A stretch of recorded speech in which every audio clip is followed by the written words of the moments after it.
What up, my nerds? I'm Ricardo, the roleplay gamer, and I like to party. You'll have to forgive my raw voice, I'm still recovering from being sick, but that aside, it is that time again for Mass Effect Andromeda build time. Again.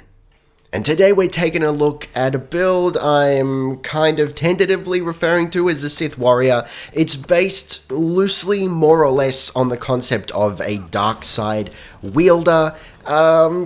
I'm hesitant to go all the way and say Sith Warrior, even though that's probably the title of the video, just because there's really no way to get that analog to lightsabers in Mass Effect. You can use melee weapons, of course, but it's not a primary weapon. It's very much an offhand. When you're close, you hit melee and whack them in the face sort of thing. But the game absolutely focuses on range weapons, which is something, interestingly enough, we will be ignoring almost entirely with this build, and I wasn't sure if it was going to work out, but I can confirm you can actually play the game like this. It's absolutely ridiculous, but it absolutely works, and it's totally fun. We're going to start with skills this time around, just because it's probably the most important part of the build, and we're looking at predominantly a biotic build here with just one skill in the combat tree, for lack of a better word. We've got pull, throw, backlash, barrier, offensive biotics, containment, and combat tools. Now, I've gone for pull, throw, and backlash because I feel they're the best representations of the most common force abilities we see in the Star Wars universe, especially with the Sith. So the pull sort of mimics the Darth Vader choking thing, especially with the ability to pull and sort of hold on to your enemies before you throw them. Throw is something we see the Jedi do a lot, especially with battle droids in the prequel trilogy.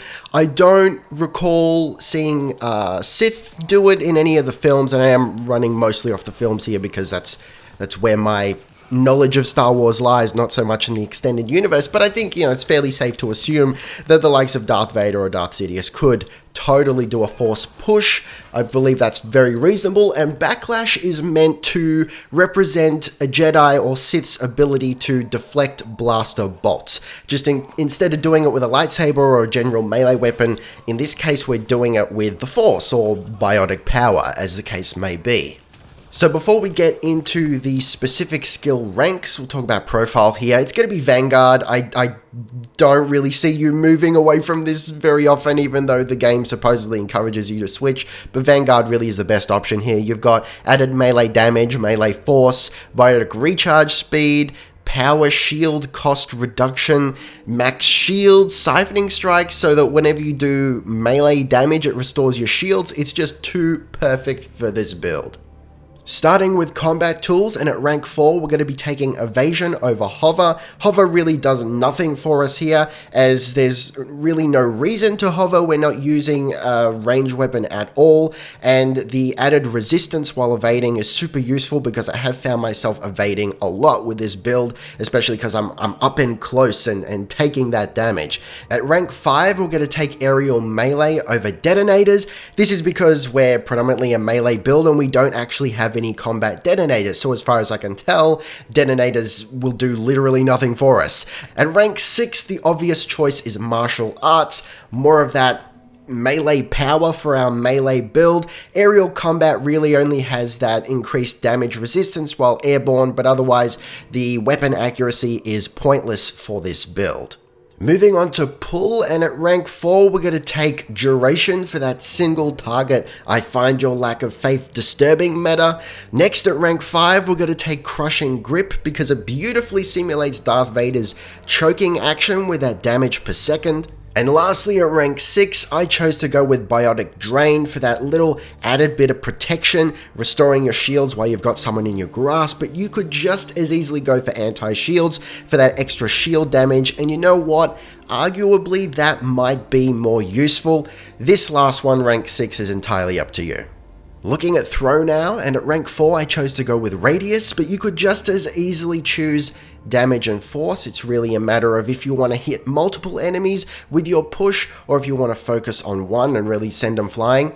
Next up at rank 5, I chose to go with recharge speed over duration. This was just so that I could use the power more often, as opposed to presumably having them in the air longer. I assume that's what duration does, but I'm not like 100% sure on that. And at rank 6, I chose to go with swift detonation as opposed to double throw.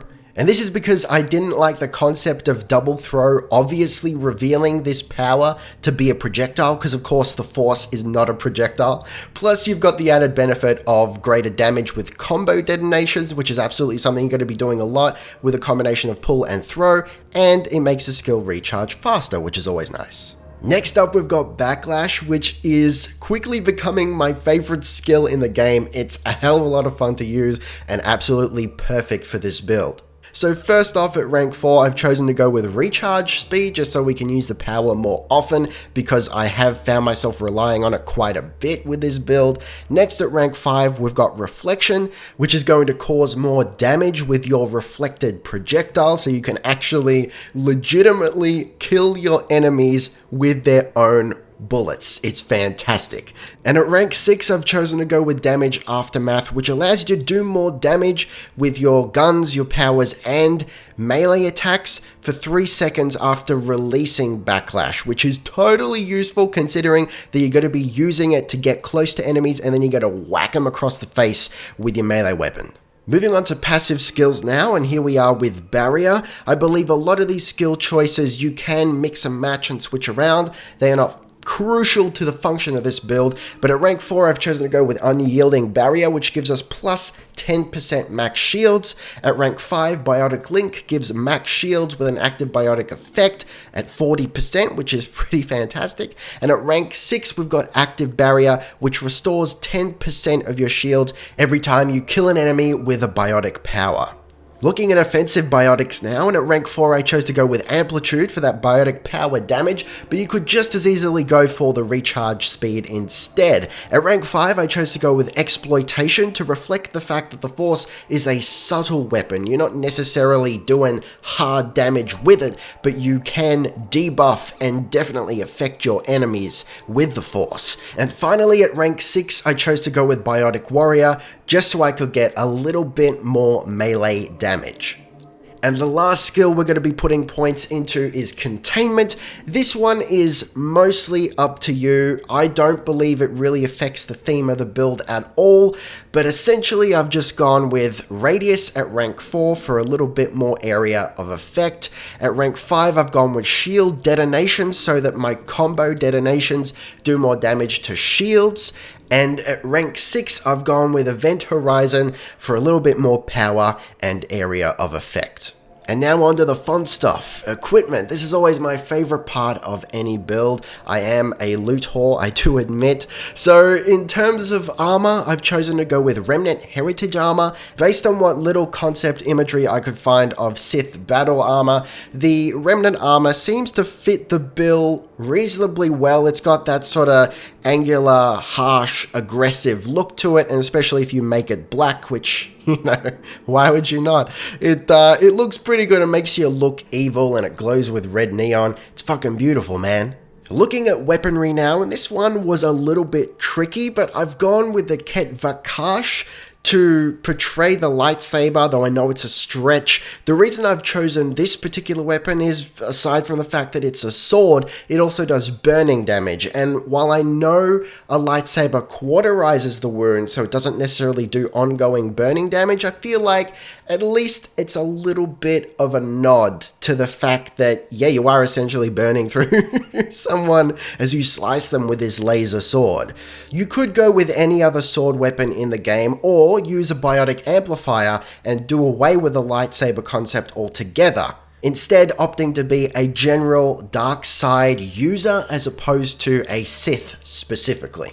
Now, unfortunately, you can't not wield at least one projectile weapon, so as just a token thing to have, because you have to have it, I've gone with shotgun specifically because I stumbled upon a Riga carbine, which shoots lightning, which is perfect for a Sith build, right? I mean, I don't really use it just because I don't want to give in to using a projectile weapon for a build that's meant to be about throwing force and lightsabers at people, but hey, if you're gonna be forced to use some sort of projectile weapon, at least use one that explodes with force lightning. Now, I'd like to give at least a small nod of recognition to motivation, quest, and dialogue, even though Mass Effect Andromeda doesn't really allow you to be anything but a goddamn Boy Scout. But if you're able to rationalize it at all in your role-playing brain, the Sith Warrior is a human supremacist. So, coming from the Milky Way galaxy where humanity is pretty cool, but we're not on top by any stretch of the imagination, technologically or in terms of influence or power or anything like that. So we've come to the Andromeda Galaxy to be King Dick, to be on top. So while we can't literally conquer the galaxy, at least as far as I'm aware, unless the game takes a drastic turn towards the very end that I'm not aware of, so we can't conquer the Andromeda Galaxy. So we're going to, in true Sith style, we're going to influence it from behind the scenes. We're going to be Emperor Palpatine.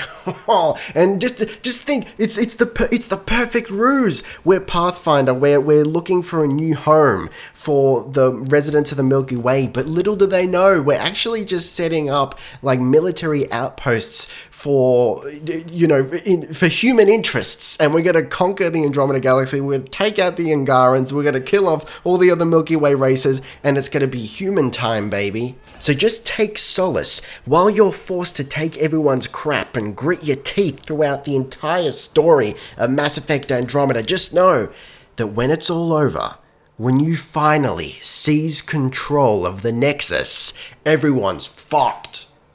And to that end, when it comes to companions, we're going to be choosing Cora and Liam as befits our human supremacist interests. Cora because she's a powerful biotic, and at least from what I've seen, she has a little bit of a temper bubbling underneath the surface, perhaps an ideal future apprentice of the great Sith Lord. Insert your character's name here. And Liam because he's Liam is optimistic, he's good-natured, and I see that as making him a prime target for manipulation. And that, I believe, is all she wrote. Thank you guys very much for watching. Taste the game, be excellent to each other, and I'll see you next time. Roleplay Gamer, out.